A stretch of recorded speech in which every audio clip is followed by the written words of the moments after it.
بسم الله الرحمن الرحیم. السلام علیکم زما ګران خوږه ملګرو. ګاډي کې ناست یم، خو ضروري خبر دی ولې چې وزیر اعلی خیبر پښتونخوا علي امین ګنډپور یو ځل بیا دومدار پریس کانفرنس وکړو چې هغه حواله سره یو خو هغه دا ویلو مرکز ته غټ چیلنج ورکړو چې وفا صوبې نه به څه قسمه هم زبردستي باندې افغانان نو باسمه او دا یو غټ خبر دی. په دې باندې تفصیلی راځو او سره سره مرکز ته غټ چیلنجونه ورکړو چې مرکز سره ډیر معاملات هغه وی چې خختي NFC وارد په حواله سره نور چې کوم مرکز سره هغه حق نه ورکوي په حواله سره، بل عمران خان په حواله سره غویلو دا اخلاص دو په حواله سره او بل غویلو چې کوم ډیلینګ حواله سره خبرې چلیږي هغه چې کوم خبرونه کوم ملاقات په حواله سره هغه تردید هم کړی دی. خو دی وخت کې ګوره غټ چیلنج جوړ دی یو طرف ته چې کوم الته کم جوړ شو هغه صوبایي حکومت په خرچه باندې ولې چې مرکز ورته ویلو دا به خرچه صوبایي حکومت کوي. بل طرف ته اوس الته چې کوم خبرې روانې دي او په سي عمل باندې نو هغه باندې علي امین ګنډپور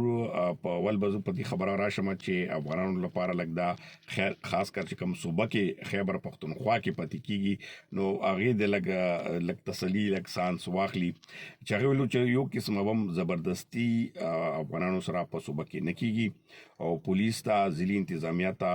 وایي چې ما علي امین ګنډپور وایي ما هدایت کړی دي چې یو افغاني سره هم زور زبردستی ونشي کم رضاکارانه تور باندې زی هغه به ښه طریقې سره عزت سره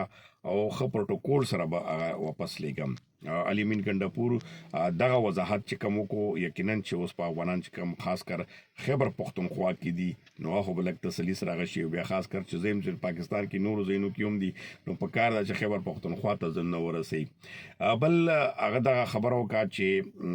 مونږه چې کوم ټیوار لکه چې افغان حکومت سره کوم مذاکراتو د پاره ما پیشکش کړو هغه تر اوسه پورې ما ته جواب نه دی ملاو شوی او بیا خاص کر مرکز هغه باندې خاموشي اختیار کړې ده. هغه وایي دغه معامله زه حل کولی شم او طالبانو سره چې کوم د پاکستان معاملې باندې هغه وایي چې کوم مرکز کوم سټیټ او د پاکستان او افغانستان مسله ده دا ډېر اسانۍ سره حل کیږي او ما طالبانو سره رابطې مشته او زه ما ته تر اوسه پورې په دې باندې هغه وایي چې ماته صحیح کلیر کټ هغه نه دی راکړی شوی چې که ماته مرکز دغه کړی وی نو اوس به پورې ما به د افغانستان چې کومه شخړه ده دا ما حل کړې وه. علي امین ګنډپور باندې نور هم یو شمېر سولونه وشول خاص کر ولې چې یو خو هغه بیا دمکې ورکه مرکز ته چې زه زر به احتجاج پیل کوم چې دغه احتجاج کوم ما سره غونډه صوبه راځي صوبې والا چې کوم شینګري دغه به هم لکه ځینې انتظامیه پولیس او چې څومره هم صوبې وګړي دي ټول به راځي او موږ به دې وخت دې ځل چې کوم احتجاج کال به وي هغه به مرکز دپاره ډېر خطرناک وي او هغه په دې حوالې سره چې کوم مرکز ویل چې حقوق دي هغه نه ورکوي د صوبې کوم حقوق دي خیبر پښتونخوا مرکز وسر کړي دي هغه باندې هغه وکړو ورسره هغه د خاص کر د ملاقات په حواله سره ویلو د خان حواله سره ویلو او بل هغه چې خان سره ما تفصیلی گفتگو شوی چې عمران خان په کې سکیورټي سچويشن باندې او خاص کر افغانستان او پاکستان ایشوز باندې هم بارډرز او ایشو باندې هم صوبې باندې هم اما ته ټول اختیارات راکړي دي او په دې حواله سره زه خپل د خان صفایم او کوم خان ډیلینګ خبرې کیږي هغه زه خپل طرف نه کوم او زما حق جوړیږي چې زغه هر طریقې سره هغه زندان نه وباسم خلاص کم. اوس دغه صورتحال باندې نن علي امین ګنډپور یقینا چې تاسو بس مین سټریم میډیا کې د علي امین ګنډپور هغه خبره چې موږ سره ریکارډ کې موجوده بلکې ټول نیشنل میډیا باندې وچلې ده چې هغه دا خبره پر دخل وکړه چې زه به یو قسمه په بنانو باندې زبردستی نه کوم پولیس ته هم هدایت کړی دي ځلي انتظامیه ته هم هدایت کړی دي